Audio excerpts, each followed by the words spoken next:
ઘટાડવાના ઉપાયોનો આ બીજું બોર્ડ છે. એક બોર્ડનો આપણે આગળ ઓલરેડી વિડીયો મૂક્યો અને હવે પછી આમનો વિડીયો આપણે મૂકીશું. તો પાંચમો મુદ્દો છે ગૃહ અને નાના ઉદ્યોગોના વિકાસ કરવો જોઈએ. ગૃહ અને નાના પાયાના ઉદ્યોગોનો જો વિકાસ થશે તો રોજગારની તકોનું સર્જન થશે. બરાબર? ચાલો બાજુ નાના પાયાના અને ગૃહ ઉદ્યોગો છે એ શ્રમ પ્રધાન છે, એટલે કે શ્રમનો ઉપયોગ વધુ કરે છે અને મૂડી યંત્રનો ઉપયોગ ઓછો કરે છે.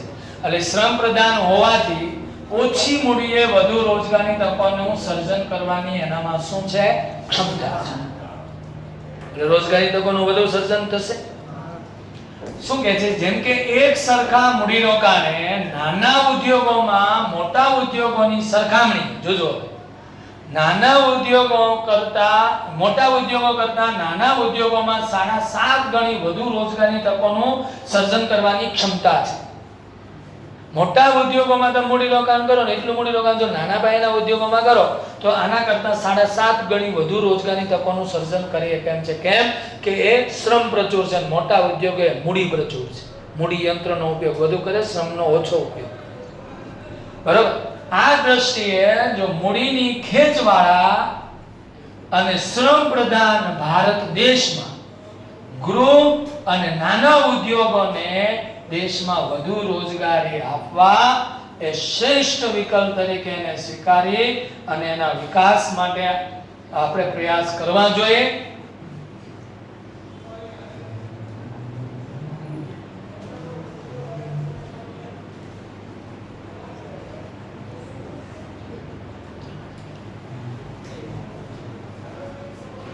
જોજો શ્રેષ્ઠ વિકલ્પમાં સ્વીકારીને વિકાસ માટે રાજ્ય વિશેષ તકેદારી રાખવી જોઈએ.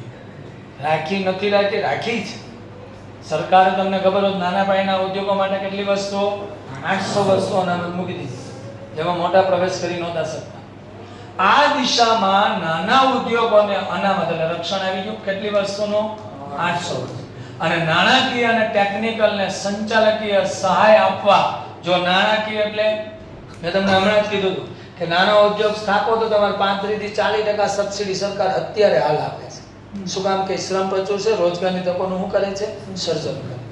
તો નાના ઉદ્યોગોને અનામત આપશે અને રક્ષણ આપવું જોઈએ. નાણાકીય કોઈ ટેકનિકલ જાણકારી જોતી હોય, સંચાલકીય કોઈ સહાય જોતી હોય, આપવા માટે રાજ્ય દ્વારા પ્રયાસ પણ થયા છે અને ચાલુ પણ છે. હે, બસ તમારામાં હિંમત હોવી જોઈએ ઉદ્યોગ સ્થાપવા. શું કહેવાય? સાહસ. હે ને? તો જરૂર ને જરૂર સફળ થઈ શકાય. હવે દેશમાં વૈશ્વિકીકરણ આવ્યું કે નહીં? 1991માં ઉદારીકરણ, ખાનગીકરણ, વૈશ્વિકીકરણ છે. એની હરીફાઈમાં જો આપણે અત્યારે આધુનિક યુગમાં જો ટકવું હોય હલો તો અદ્યતન ગ્રામો ઉદ્યોગ અને નાના ઉદ્યોગો વિકસાવવાની ખૂબ જ કેવી છે? જરૂર છે. ઘણા ફાયદા થાય એમ છે. હે ને? સસ્તો શ્રમ મળી જાય. હલો, સસ્તો શું મળી જાય? શ્રમ મળી જાય. બીજો સસ્તો કાચો માલ મળી જાય, કારણ કે વાપરા વગરનો પીડ્યો છે ત્યાં, કારણ કે ઉદ્યોગો છે નહીં. ઉદ્યોગો જો સ્થપાય, ખાસ કરીને આપણા અમરેલીમાં ઉદ્યોગો સ્થપાય, એ બહુ મહત્વની વસ્તુ. અને અહીંના જે રાજકીય પક્ષો છે કે ને અહીં હાલો એવું ઈચ્છે છે કે અમરેલીમાં નવા નવા ઉદ્યોગો સ્થપાય અને રોજગારની તકોનું શું થાય? સર્જન થાય. એટલે આપણે અમરેલી વાળા ભાગ્યશાળી એટલા માટે છે કે ઉદ્યોગ નથી તો પ્રદૂષણ નથી. પ્રદૂષણ નથી એટલે જ અમરેલીના લોકો સરેરાશ 5 થી 10 વર્ષ બીજા વ્યક્તિ કરતા વધુ જીવે છે. આ સાબિત થઈ ગયું છે. આ સર્વે થયેલો છે. કારણ કે અહીંયા કોઈ ઇન્ડસ્ટ્રી છે નહીં, બિનજરૂરી ધુમાડા કે નીકળતા નથી. અહીંયા જ આપણે જે જવાના છીએ વિઝિટની અંદર, ગામડે ગામડે એની બસ ફરે છે. 10-15 હજાર રૂપિયા એ ફેક્ટરીની અંદર કામ કરવા માટે પગાર આપે છે. જો હે ને? તો કેટલા બધા શ્રમિકો હશે ને? તમે જશો કાલે એજ્યુકેશન વિઝિટની અંદર શનિવારે, ત્યારે તમને ખબર પડશે કે આમાં કેટલા લોકો કામ કરે છે. હે ને? તો એ સમજ પડી જાય એવી વસ્તુ. એટલે આ વિકસાવવા ખૂબ જ કહેવા છે જરૂરી છે. ચલો, આંતરમાળખાકીય સેવાનો વિસ્તાર. આંતરમાળખાકીય સેવાનો જો વિસ્તાર ને વ્યાપ વધે તો રોજગારી તકોનું સર્જન થાય, બેકારીમાં ઘટાડો થાય. ભારતમાં ગ્રામ્ય વિસ્તારમાં અપૂરતી માળખાકીય સુવિધા છે. એટલે ગામડામાં શહેર કરતા રોજગારી તકોનું સર્જન ગામડામાં ઓછું થાય છે, બધાને ખબર જ છે. ગામમાં ઉદ્યોગ છે, ગામડામાં શહેરમાં ઉદ્યોગ છે, ગામડામાં ક્યાં ઉદ્યોગો છે? ખેતી સિવાય બીજો કોઈ ગામડામાં વિકલ્પ નથી. હે જો રાજ્ય દ્વારા એટલે સરકાર દ્વારા ગ્રામ્ય વિસ્તારમાં શિક્ષણ, આરોગ્ય, રહેઠાણ, વીજળી, સડક અને વ્યવસાયિક તાલીમ કેન્દ્રો જો સ્થાપવામાં આવે અને આંતરમાળખાકીય સુવિધામાં જો વધારો કરવામાં આવે તો સ્થાનિક સાધનોની મદદથી રહેઠાણની નજીક જ એ રોજગારી મેળવી શકાય એવું છે. પોતાના તાલુકામાં ઉદ્યોગો સ્થપાય, પોતાના જિલ્લામાં ઉદ્યોગ સ્થપાય તો પોતાના જિલ્લામાં અપડાઉન કરીને પણ રોજગારી મળે. અને બીજી બાજુ આંતરમાળખાની સુવિધાનો કાર્યક્ષમ ઉપયોગ થાય. અત્યારે તમે જોતા હશો બસ ખખડધજ હાલી જતી છે, ખાલી પડી છે જો. પણ જો અમરેલીમાં ઉદ્યોગ સ્થપાય તો એ બસ કેવી જાય? ફૂલ પેસેન્જર ભરેલી જાય કે નહીં? કારણ કે અપડાઉન કરવા વધી જાય. તો આંતરમાળખાની સુવિધાનો કાર્યક્ષમ શું કરી શકાય? ઉપયોગ કરી શકાય. એટલે આંતરમાળખાકીય જો સુવિધા વધશે તો નવી રોજગારી તકોનું સર્જન થશે અને કૃષિ અને તેની સાથે સંકળાયેલા જે અન્ય ક્ષેત્રો છે, જેમ કે ખેતી સાથે સંકળાયેલો હોય તો કાપડ ઉદ્યોગ, શણ ઉદ્યોગ, તેલ ઉદ્યોગ, ખાંડ ઉદ્યોગ, પશુપાલન, ડેરી ઉદ્યોગ, આ બધા ખેતી સાથે સંકળાયેલા ક્ષેત્રો છે. હે ને? તો આ અન્ય ક્ષેત્રોમાં પણ રોજગારી તકોમાં શું થાય? સર્જન થાય અને બેકારીની સમસ્યા આપણે શું કરી શકશું? હળવી કરી શકશું. એટલે આંતરમાળખાની સેવાનો વિસ્તાર થાય એ ખૂબ જ કેવો છે? જરૂરી છે. ચલો, કૃષિ ક્ષેત્રે હરિયાળી ક્રાંતિનો વ્યાપ અને વિસ્તારમાં શું કરવાનો છે? વધારો કરવાનો. દેશમાં ઊંચા દરે વસ્તી વૃદ્ધિ દરને કારણે ઊંચો વસ્તી વૃદ્ધિ દર છે, એના કારણે રોજગારી માટે કૃષિ ક્ષેત્રે જો વસ્તી વધે છે, હા, પણ ખેતી સિવાયના ક્ષેત્રોમાં રોજગારી તકોનું સર્જન થતું નથી. તો રોજગારીનો આધાર કોણ છે? ખેતી. તો ખેતી પર વસ્તીનું ભારણ વધશે. 20 વીઘા જમીન હોય, 7-8 વીઘા ભાગમાં આવતી હોય, ત્રણ ભાઈઓ જે એક ભાઈ ખેતી કરી એક તો એમાં ત્રણ ભાઈઓ ખેતી કરતા હોય. વિચાર, જરૂર હોય એક નહીં, રોકાયેલા કેટલા હોય? થાય. તો વધારાના બે પ્રચ્છન્ન બેકાર કહેવાય. એટલે પ્રચ્છન્ન બેકારી જે વધુ છે તેમાં અનિયમિત વરસાદ અને સિંચાઈની કોઈ સગવડ નથી, અપૂરતી સિંચાઈ. અત્યારે કયા ખેડૂતની વાટ લાગી જાય તમે વિચારો ખરા? જેના ખેતરમાં ધાર નથી, કૂવો નથી, અત્યારે હુકાતું હોય છે, કેમ કે પાણી નથી. પણ જો સિંચાઈની સગવડ હોત તો ઉત્પાદન આવક વધે. અને હું મારા ખેતરમાં કઈ લેવાનું ન હોય, પાક સારો ન આવવાનો, હું કઈ નવા દાળિયા નાખું કરે, નવા મજૂર નાખું? બિલકુલ નહીં નાખું. રોજગારી તકોનું સર્જન નહીં થાય. એટલે અનિયમિત અને અપૂરતો શું છે? વરસાદ છે અને સિંચાઈની સગવડ અપૂરતી છે. એના કારણે મોસમી બેકારીની સમસ્યા આજે ખૂબ વધી ગઈ છે. જો એટલે બંને બેકારી છે કે નહીં? આપણે જો ગામડાની બેકારી પૂછે બે, પ્રથમ બેકારી અને મોસમી બેકારી.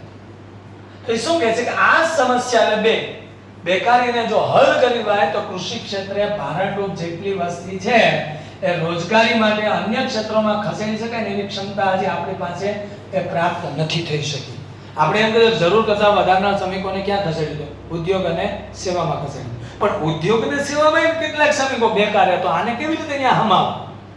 ત્યાં નો સમાઈ શકે ને? તો હજી આપણી પાસે ક્ષમતા નથી કે આપણે ઉદ્યોગો રોજગારી વધારાના શ્રમિકોને રોજગારી આપી શકે એવી કોઈ ઉદ્યોગો પાસે હજી ક્ષમતા આવી નથી. તો ગ્રામ્ય વિસ્તારમાં હરિયાળી ક્રાંતિ છે એને વેગ આપવો જોઈએ. વધુને વધુ એનો વિસ્તારમાં વધારો થાય એવા વિશેષ પ્રયાસ કરી રોજગારની તકો વધારવી જોઈએ, જેથી બેકારીમાં શું થઈ શકે? ઘટાડો થઈ શકે. પીસી મહાલનોબિસે એક મત પ્રમાણે એને જણાવ્યું છે કે પીસી મહાલનોબિસે એવું કીધું કે રોજગારીની તકોની કરેલી ગણતરીના અંદાજ પ્રમાણે તમે જોજો કેટલામાં બેમાં ફરક આવી જોઈએ. જો ખેતીમાં ખેતીમાં કૃષિ ક્ષેત્રે 1 કરોડનું જો મૂડીરોકાણ કરવામાં આવે તો રોજગારી 40,000 અને ઉત્પાદન 5.7% દરે વધી શકે. જો હવે ઉદ્યોગોમાં ખેતીમાં 1 કરોડ રોકો તો કેટલા? 40,000 લોકોને રોજગારી મળે અને 5.7% લોકો 5.7% દરે એના ઉત્પાદનમાં શું થાય છે વધારે. હવે એના એ જ 1 કરોડ તમારે ક્યાં નાખવાના છે? તો 1 કરોડ તમે ઉદ્યોગોમાં મૂડી રોકાણ કરો તો રોજગારી ખાલી 500 લોકોને જ આપી શકાય. તો 500 લોકોને અપાય કે 40,000 ને અપાય? તો આ મૂર્ખ કહેવાય. સરકાર કેવી કહેવાય? મૂર્ખ કહેવાય. હે ને? ઉદ્યોગોના વિકાસ પાછળ પડવાને બદલે જો ખેતી માટે સિંચાઈને ખાલી એક સગવડ આપવાની વાત હું વારંવાર કહું છું. અને ભાવનગર, અમરેલી, જુનાગઢ, રાજકોટ અને જામનગર, એટલે એવું નથી કે આ 5 જિલ્લાને જ આપો એમ. સૌરાષ્ટ્રના જેટલા ગ્રામીણ જિલ્લાઓ છે અને આ જિલ્લાઓને નહેર દ્વારા જો પાણી આપી દેવામાં આવે ને સાહેબ 2 થી 3 વર્ષની અંદર દેશનો વિકાસ આસમાને પહોંચી જાય. હકીકત છે. સરકારે એટલું જ કરવાનું છે કે 2-3 વર્ષ ઉદ્યોગોને પ્રાધાન્ય આપવાનું બંધ કરી અને એટલા પૈસા કેમાં રોકવાના છે? ખેતીમાં રોકી દે. ખેતીમાં નથી રોકવાના, એને ખાલી સિંચાઈનું પાણી પોગાડી દેવાનું. પછી ખેડૂત બિયારણની વ્યવસ્થા જાતે કરી લે કેમ છે? પોતાનું ખાતર પણ બનાવી શકે એમ છે? બધું જાતે કરી શકે એમ છે. પણ મજબૂર ક્યાં છે? પાણી વગર છે. હે ને? પાણી ન હોવાના કારણે પાક ઉગતો જ નથી. જો એના કારણે એમ કહેવાય ઉત્પાદન ખાલી 1.4 અહીંયા 5.7% દરે અને 1.4% દરે વધારે. તો કેમાં કરવું જોઈએ મૂડી રોકાણ? ખેતીમાં. હે? આમ કૃષિ ક્ષેત્ર કરતા ઉદ્યોગ ક્ષેત્રે રોજગારી તકોનું સર્જન કેવું થયું છે? ઓછું થયું છે. હે ને? કૃષિ ક્ષેત્ર કરતા ઔદ્યોગિક ક્ષેત્રે રોજગારી તકોનું સર્જન કેવું થયું છે? ઓછું થાય છે. થાય છે કે નહીં? જો ગામડાને પાકા રસ્તા દ્વારા શહેર અને અર્ધ શહેર વિસ્તારોને જોડવામાં આવે તો ખેત પેદાશોને વ્યાપક પ્રમાણમાં બજાર મળી જાય, નાના ઉદ્યોગોનો વિકાસ થઈ જાય અને આંતરિક વેપાર વાણિજ્યની પ્રવૃત્તિને વેગ મળશે, રોજગારી વધશે, બેકારી ઘટશે. આના માટે ઉત્તમ ઉદાહરણ સરકારે કરવા જેવું હોય તો એ કયું છે ખબર છે? કયું છે? કોઈ કહે છે? કલ્પસર યોજના. મેં વાત કરી હતી તમને, ભાવનગર થી સીધા તમે ક્યાં નીકળો? ભરૂચ. ભાવનગર થી તમારે સુરત પહોંચવા માટે માત્ર ને માત્ર 1 કલાક લાગે. આપણે 3 કલાક લાગે. સાંભળો, સમજાય છે? આપણે અહીંયાથી 3 કલાક લાગે સુરત પહોંચતા. જો એ ખંભાતના અખાતમાં એટલે કે દરિયા કિનારે 2 ફાયદા છે એમાંથી કરો. કેટલા? 2 ફાયદા. નંબર 1 કે દરિયાનું પાણી અને મીઠું પાણી એ ભેગું ન થાય, ત્યાં પુલ બનાવી દેવાની વાત છે. હલો. બીજું, વાહન વ્યવહાર સરળ થઈ જાય. હવે તમને ખબર છે ભાવનગરમાં દાડમ, લીંબુ ની ખેતી સારી થાય છે, તો સીધા સુરત લઈને વહી જાય કે ન હોય? શાકભાજી સુરત લઈને વહી જાય કે ન હોય? અરે એની ક્યાં કરો? આપણે અહીંથી પણ વહ્યા જાય લઈને. બોલ, ટેમ્પો ભરી. હે? બાબરાના માર્કેટમાં શાકભાજીના ટેમ્પા ભરે અને અમરેલીના માર્કેટમાં વેચે, તોય જો નફો લઈ લેતા હોય તો બાબરા વાળા સીધા ક્યાં વહી જાય? સુરત ન વહી જાય? કારણ કે જ્યાં વસ્તી કેવી છે? વધુ છે. તો એ પણ બાબત છે. હે ને?